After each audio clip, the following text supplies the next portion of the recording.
Carolina Panthers. Dallas loses this game if Carolina is able to run the football. And I say this in a way of if this game becomes close, if this game becomes where Carolina all of a sudden kind of figures out that, man, we do not have to throw in this one, but we're just going to run. We're going to take 7-8 minutes off the clock. We're going to find ways. They've been actually, it's funny when you watch them down in the red zone, they find a way to get the ball to the tight end for a touchdown. They'll throw the ball to wide receivers. McMillan hasn't have a touchdown down there yet, but they'll run the ball in. But Dallas has got to be very, very mindful. And I say this because I feel like that Dave Canellis, the head coach play caller for the Panthers, he's not going to expose this quarterback. Even though Dallas's pass rush was better last week, they could do some things to the Jets that they did to the Jets to Carolina.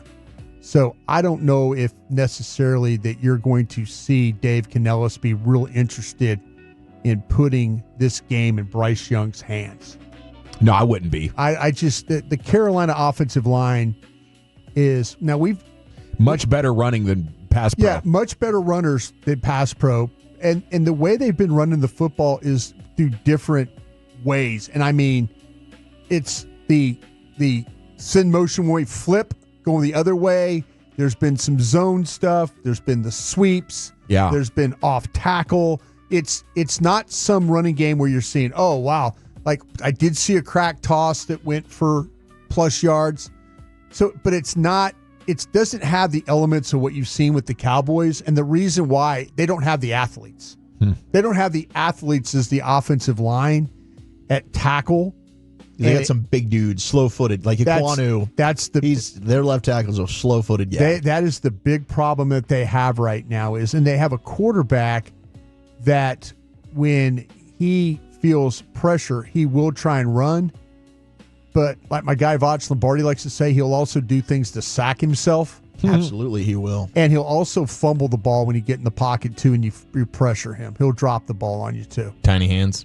And he kind of gets bumped around and then just loses the ball. But if you watch the games leading up to this last one, there was not a lot of offense. The Atlanta game was pretty impressive what they were able to do. But overall, they've kind of struggled offensively to do some things. The things that Dallas is bad at, they're bad at too. You know, if it has to be throwing a deep ball, they're bad at this too. They'll throw deep balls. They just can't complete them. Yeah. You know, the quarterback has a problem with that. They're bad at defending big passing plays too, aren't they? Well, yes, you talk Carolina's defense. Yeah, I'm going to take a peek at them tonight. But the thing I've noticed about their offense, throwing it very short. Yeah, I think they're 30th in air yards. Anything in the intermediate range, they're mid-pack with that. But overall, though, the tackles set particularly deep, and you could walk them to the quarterback, so you could really squeeze the pocket on this guy because how deep their tackles set.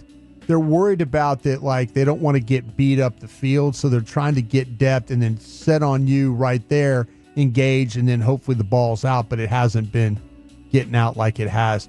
Tet McMillan is a legitimate player. We all understand. Yeah. If you follow us on our show, we've talked about Tet McMillan maybe more than any other player in the draft. 100% we were thinking that he was going to be a guy.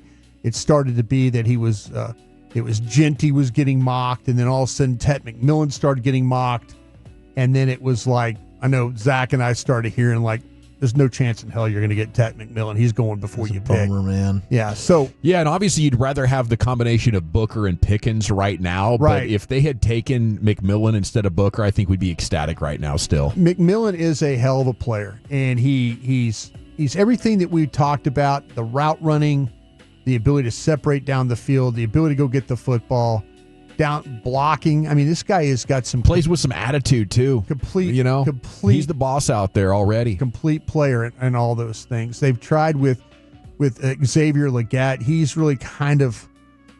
I would say he's a disappointment with the way that he's been playing. You just don't see him when you look for those explosives. They've found McMillan, and that's kind of where.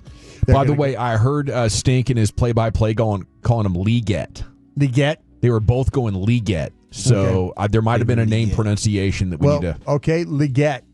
I was Leggett. Yeah, I was always a Leggett guy. Leggett. They've got Hunter Renfrow, too, in the slot. Jimmy Horn actually makes some plays for him, too. Jimmy Horn out of Colorado. Got speed, man. Yeah, a little bit smaller guy. But, yeah, he was a guy that people talked about maybe in the 3rd, 4th round, but he ended up going in the 6th round. But the problem they run into is their offensive line cannot pass block well. They're going to run block better. Their quarterback doesn't see the field well enough. You could pressure him. I think Dallas can do, like I said, I think Dallas could do some things that they did to the Jets. I think the movement, I think the gap exchange stuff with the twist stunts, I think that you would come after him that way, Bryce Young. But I don't think, like I said, I don't think Dave Canellis is going to allow that to happen. I think they're going to try and run the football here and see if Dallas, who had some problems last week, there was some stuff with Kenny Clark and with Osa and those guys, they didn't really do a great job up front controlling the run.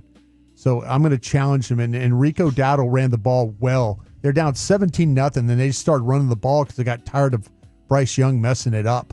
Because he turned the ball over twice. Yeah. He just dropped it like you said and then sailed a pass, gets intercepted. I mean, he'll turn the ball over. He threw it at the cameraman at one point. Yeah. Oof. So this is where I think the game, like if Dallas can't handle the run, then this is probably going to be a real close game.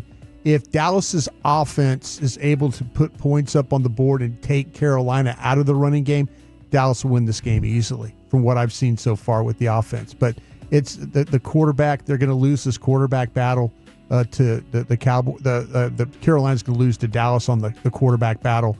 They're going to lose in pass blocking here. The run blocking stuff, that's their chance. That's their best chance to win this football game, and I wouldn't be surprised if they try and do it. It's got to be Fowler and Houston a follow-up game against these tackles, right? Like, I want to see pressures. It doesn't have to be 3 sacks or whatever they combine for and all those splash plays, but we got to see consistent winning, and if that happens and they can stop the run, then I think, I don't think I'll ever get as far as Stephen Jones saying this could be a damn good defense, but this defense could be trending towards average. Yeah, both those things. It's kind of what you need with this offense being so good. I just don't think that Bryce Hunter can throw the ball well enough to affect, even though Dallas is so poor at times playing pass defense with the coverage. I think the pressure I think the pressure will be a problem. And here I am saying pressure. I mean, we've only seen it really 1 week, but boy, this would be a good week. This line is not as good as the one you played last week, and they took advantage of that group with the Jets. And tackling. Hopefully, yeah. The tackling's got to be. Got to tackle. That was a big reason Rico had it the day that he did. Yeah, Miami was falling off. And buckle up, and they didn't buckle up. You got to buckle up. Awful. They really were. Well, thank you, Bryan. Thank you.